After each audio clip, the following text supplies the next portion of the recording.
This is the last leg of the F9 Sydney ferry service to Circular Quay. So this is from Rose Bay to Circular Quay. So the views are rather similar when I went to Watson's Bay. As you can see, you've got the Kincoppel Bay and then Strickland House there in the background. But being later afternoon, there were more people out on the water. So this is on the starboard side, and it's quite a nice day for this trip back to the quay. There's a yacht moored now in front of the beach near the Strickland House estate grounds. And this is what's so nice about Sydney on such a beautiful day, because it's such a delight to the eyes. But as we round the point here, you will see that this return trip does take you back through Shark Island, and that's just the vista looking towards Manly, and there's the Western Pile Channel Light just disappearing before us. So this is Shark Island now. And according to the National Parks and Wildlife Service website, entry there is really, I think, just $7. But of course, it's getting there. That's the issue. I think there might be a ferry service. Some of the private cruise companies might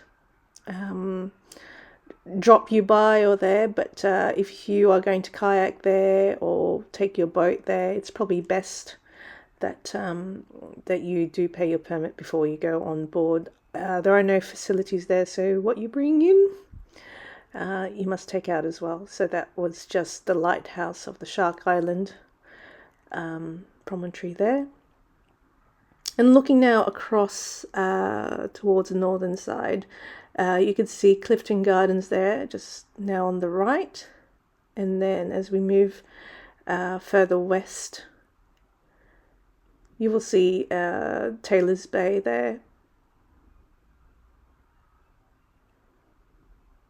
And then we are now passing Bradley's Head. So just another pan towards the heads, or maybe I just like the boat, and then a pan towards Rose Bay Wharf from whence we came.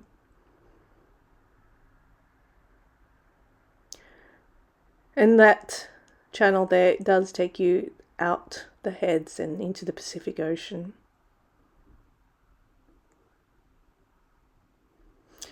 Now, what's distinctive about Bradley's Head is that little artifact from HMAS Sydney just next to it. And moving on, we are seeing Taronga Zoo and surrounds. There is another ferry ride to Taronga Zoo, and it's basically just back and forth from the zoo itself. So it is a nice trip, and I have taken it, and I will upload how quick that journey is. So you will see the ferry just moored there at Taronga Zoo. And those are a couple of beaches of Athol Bay. So they're quite deserted, so it's incredible to think about it that in such a big metropolis you still find some deserted beaches that are swimmable. Relatively speaking, just watch out for the syringes and needles on the beach. And that, I think that last beach on the right is Whiting Beach, but I will pan back so you can see Taronga Zoo and its wharf, and it's very distinct buses waiting for passengers to take you up to the northern entry. So theoretically, you get off the ferry and you take the bus up to the entry, and then you walk your way down back to the wharf.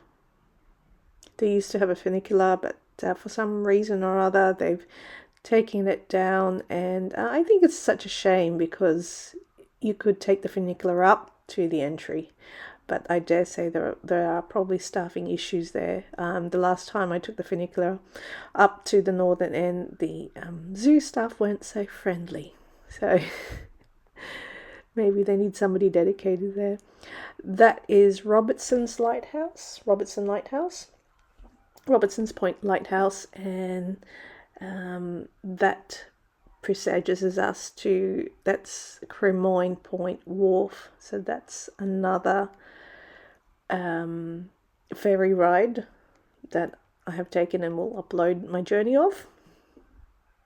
And now we are passing Coorabah Point. So as you can see, we are getting into the built-up area now of the lower North Shore as we enter the city, and there is a wide bay there, and that is Neutral Bay. There's another ferry service that goes straight there. As you can see, one of the distinctive yellow and green ferries. So here I am panning again, and I think that was the ferry that just came from Cremorne Point Wharf.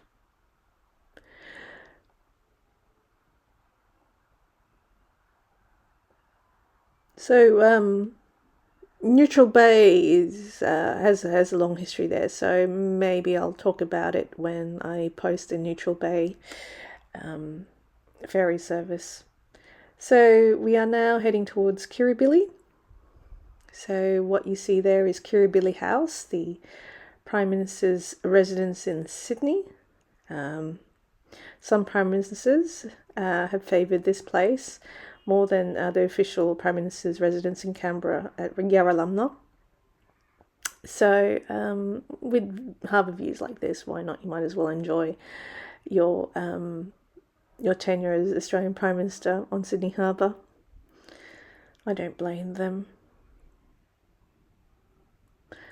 Then we pass by Admiralty House. So this is the official residence of the Governor-General of Australia in Sydney. So the Governor-General represents the British monarch, and it's a finer house than Kirribilli House, as you can see, because you represent the crown, and obviously you are supposed to be above it all.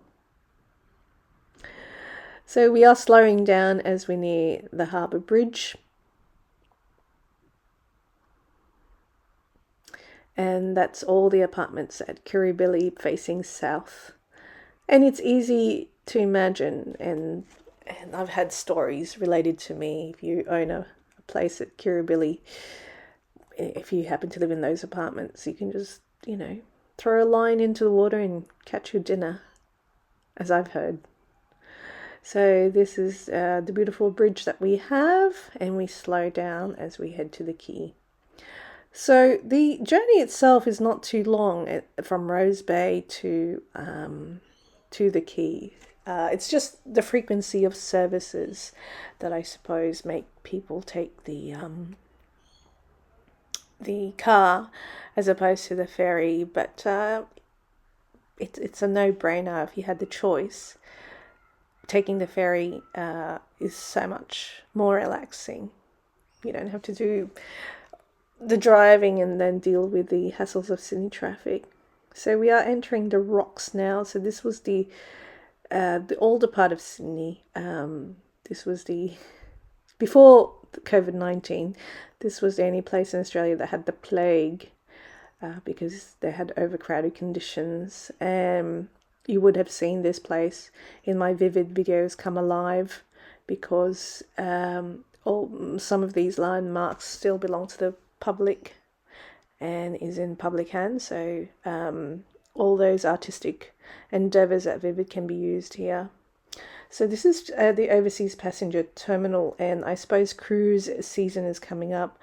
You have these massive cruises that come here, offload their passengers, do a day or two in Sydney before they head to other ports. But I do have some other videos of there where you can see those massive cruises being used. And I focused on this polyhedron because I was fascinated by it. So this purple structure there, and it seems to be from a company called Travel Associates. And I think they're celebrating their 25 years. I don't know why they plonked themselves in the middle between the MCA and the overseas passenger terminal. Maybe they're anticipating a lot of people booking cruises now that COVID-19 is under control or somewhat mitigated with all the vaccines that we have now. And there's the MCA, so the Museum of Contemporary Art. There is a free admission there. And now we pull up to Wharf 4.